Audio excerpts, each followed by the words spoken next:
आइए आज सभी स्टूडेंट को बताने जा रहे हैं मैट्रिक के लिए बहुत इम्पोर्टेंट टॉपिक है जो कि प्रतिरोध से क्वेश्चन पूछता है, उसके बारे में आप लोग ध्यान से देखिएगा। चलिए देखिए, सबसे पहले प्रतिरोध को समझने के लिए हमको समझना पड़ेगा कि आखिर तार का मोटाई बढ़ा देंगे या लंबाई घटा देंगे या पतला तार या मोटा तार किस तरह मतलब कि चालक पर काम करता है, उसमें किस तरह से करंट जाता है। पहले इसके बारे में समझेंगे, तब हमको समझ में आएगा कि प्रतिरोध क्या है और प्रतिरोध का मतलब क्या होता है। आपको बता रहे हैं, देखिएगा ध्यान से। मान के चलिए कि एक मोटा तार है, ठीक, गौर से देखिएगा। और उसके बाद एक पतला तार है।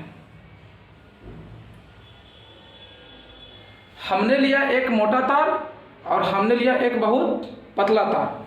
अब आपको एक बात बताते हैं, जैसे मान के चलिए कि गांव घर का एक साधारण सा रोड रहता है, उस पर आदमी ज़्यादा स्पीड चलेगा कि हाईवे नेशनल पर जो ज़्यादा चौड़ा रोड रहेगा उस पर आदमी ज़्यादा जाएगा। अब पहले आप लोग को एक बात समझना पड़ेगा, अगर आप लोग मार्केट भी जाते हैं तो आपको कहते हैं किसी को कि कौन सा तार लिया है, पतला वाला लाया है कि मोटा वाला, तो वहाँ पर बोला जाता है कि नहीं पतला वाला लाया तो इसमें करंट कम जाएगा, लेकिन जब मोटा तार रहेगा तो उसमें तो करंट ज़्यादा जाएगा क्योंकि उसका क्षेत्रफल ज़्यादा है।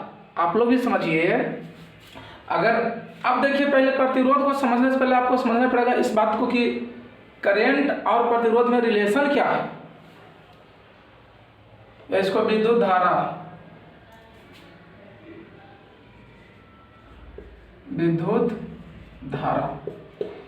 या इसको धारा कहिए, धारा, और इधर लिख देते हैं प्रतिरोध। अगर मान के चलिए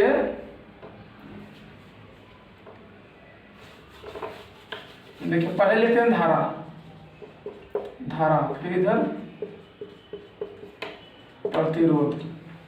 देखिए, अगर धारा किसी तार में जा रहा है तो उसको रोकने का या उसका विरोध कर रहा है कि तुम उसको जो विरोध करेगा, धारा को मतलब कि जाने से रोकेगा, उसी को हम क्या बोलेंगे, प्रतिरोध।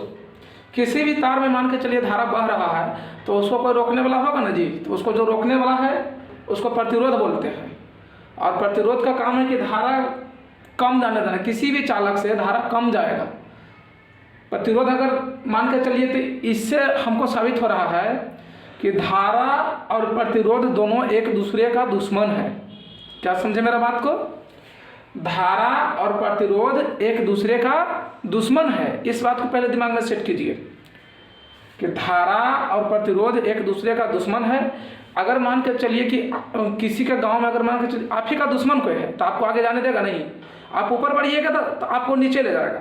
तो यही बात को समझना है। और धारा चाहेगा कि हम बहुत स्पीड में जाएं तो प्रतिरोध चाहेगा कहाँ जाएगा, स्पीड में। चलो रुको, इसीलिए आपको समझना पड़ेगा कि अब मान के चलिए धारा का मान प्रतिरोध का मान बढ़ गया तो ऑटोमेटिक हमको धारा का मान कम हो जाएगा। अब चलिए यही चीज़ हम उल्टा लेते हैं, ठीक, आपको ध्यान देना क्योंकि दोनों उल्टा पुल्टा है, समझ गए ना। अगर धारा का मान घट गया तो प्रतिरोध का मान बढ़ गया, बस यही चीज़ समझना है। एगो बढ़ेगा तो एगो घटेगा, उल्टा सोचना।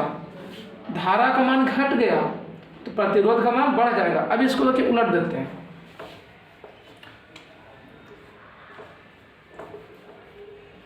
अगर धारा का मान बढ़ गया तो प्रतिरोध का मान घट जाएगा। अब इसको समझिए एक बात को। अब आपको चालक पर ले जाते हैं। मानिए एक मेरा बहुत मोटा तार है, इतना मोटा, मानिए इतना मोटा तार है मेरा, ठीक। उसके बाद एक पतला तार लेते हैं, बस। अब हमको बताइए कि आपसे क्वेश्चन पूछेगा। देखिए क्वेश्चन लिखा होगा यहाँ पर, चलिए इसको बाद में, इसमें नहीं लिखा हुआ है लेकिन क्वेश्चन हम लिख देंगे। अब मान के चलिए आपको, मान के चलिए इसको हमको तार, मान के चलिए चालक है, चालक, इसको हम मान के चलिए तार मानते हैं, इसको भी, ये भी यही चीज है, लेकिन ये क्या है, मोटा, ये क्या चीज है, पतला। अब हमको आप लोग बताइए एक बात, इस पर ज्यादा स्पीड हम दौड़ सकते हैं कि इस पर? तो आप लोग बताइएगा कि इस पर मोटा, इधरों से चल जाएंगे, इधर से भी चल जाएंगे, इधर से भी चल जाएंगे, इधर से भी, बहुत चौड़ा है, किसी तरह हमको चल जाना है आराम से। लेकिन पतला पर जाएंगे तो इधर उधर गिर जाएंगे ना।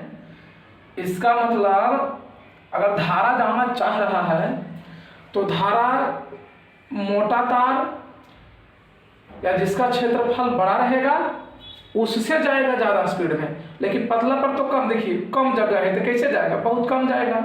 लेकिन इधर तो इधर से भी जाएगा, इधर से भी जाएगा, सभी बहुत ज़्यादा जाएगा धारा। आपको पता है एक बात कि अगर धारा का मान बढ़ेगा, अगर धारा ज़्यादा जाएगा, अगर धारा का मान बढ़ेगा, धारा ज़्यादा है तो इसका मतलब प्रतिरोध कम है। ऐसे समझ में समझिए, अगर मान के चलिए मोटा तार, अगर यही क्वेश्चन आपको दे देगा कि क्षेत्रफल बढ़ाने पर प्रतिरोध का मान क्या होगा, तो आपको यहाँ बता दिए क्षेत्रफल बढ़ना मतलब कि तार का मोटाई बढ़ना, समझ गए ना, या चौड़ाई बढ़ना। तो इससे तो मोटा चौड़ाई वाला है, तो क्षेत्रफल बढ़ाने पर क्या होगा, धारा का मान बढ़ेगा। और जब धारा का मान बढ़ेगा तो फिर एक क्वेश्चन और घुमा के पूछ देगा कि क्षेत्रफल बढ़ने पर प्रतिरोध का मान क्या होगा। तो जब धारा बढ़ गया तो प्रतिरोध ऑटोमेटिक घट जाएगा। ये तो सोचने वाली बात है। अब चलिए इसको पतला तार पर ले जाते हैं। पतला चालक पर क्या होगा, इस पर तो ऐसा ही पता चल रहा है कि बहुत पतला है तो धारा बहुत कम जाएगा इसमें, तो धारा कम जाएगा, तो इसमें धारा कम जाएगा तो इसमें प्रतिरोध का ना वैल्यू बढ़ गया जी। मान के चलिए कि पतला तार में धारा कम गया, तो दोनों तो उल्टा है, प्रतिरोध और धारा। तो मान के चलिए धारा का मान कम गया तो प्रतिरोध का मान बढ़ गया। ये बात आपको सेट करना है दिमाग में। अब चलिए आगे देखिए, अब हमको पढ़ना है क्या चीज़, प्रतिरोध के बारे में पढ़ना है, मेन रूप से प्रतिरोध के बारे में, लेकिन आपको बताएं करंट के बारे में, क्योंकि इससे पता चलेगा। अब एक बात दिमाग में थोड़ा नोट कर लीजिएगा कि पतला तार में प्रतिरोध क्या होता है, ज़्यादा होता है, इसीलिए धारा कम जाता है। अजी ज़्यादा आदमी रोक लेगा तो धारा कम जाएगा कि नहीं। आप ही जैसे रास्ता में जा रहे हैं, आपको ढेर आदमी रोक लिया तो आगे बढ़िएगा नहीं बढ़िएगा। तो उसी तरह समझिए कि यहाँ प्रतिरोध ज़्यादा आ गया तब में धारा का मान कम गया। अब चलिए यहाँ प्रतिरोध कम था, अब आगे बढ़िए। ताप बढ़ने पर प्रतिरोध क्या होता है, बढ़ता है। बस इसको याद करना है कि ताप बढ़ने पर प्रतिरोध बढ़ता है। अब देखिए, अब आप लोग को सोचना है कि प्रतिरोध बढ़ता है क्यों। देखिए अब मान के चलिए प्रतिरोध इतना बढ़ जाता है कि इसके वजह से तार कभी कभी जल भी जाता है। अब चलिए आगे देखिए, ताप घटने पर प्रतिरोध का मान घटता है। ये तो देखिए एक सिंपल सा बात सोचना है कि ताप बढ़ने पर प्रतिरोध का मान बढ़ता है, ताप घटने पर घटता है। अब देखिए फ्यूज तार का प्रतिरोध उच्च होता है। अब आपको समझना है, अभी हम बताए थे फ्यूज के बारे में, समझिए आप पहले।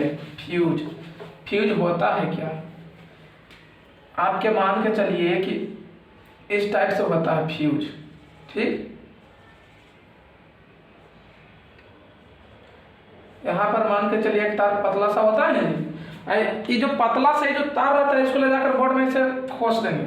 अगर उसमें बोर्ड में लगा देंगे उसके बाद निकालेंगे तो पूरा मान के चलिए कि बिजली खत्म हो जाता है। क्यों, क्योंकि इसको गर्म तार में लगाया जाता है और इसको निकाल लेंगे। अब आपको दिमाग में सेट करना है इस बात को कि फ्यूज तार का प्रतिरोध क्या होता है, तो हम इसको याद करेंगे नहीं याद करेंगे। मेरा एक लॉजिक है कि इसमें पहले सोचिए कि मोटा तार लगा हुआ है कि पतला।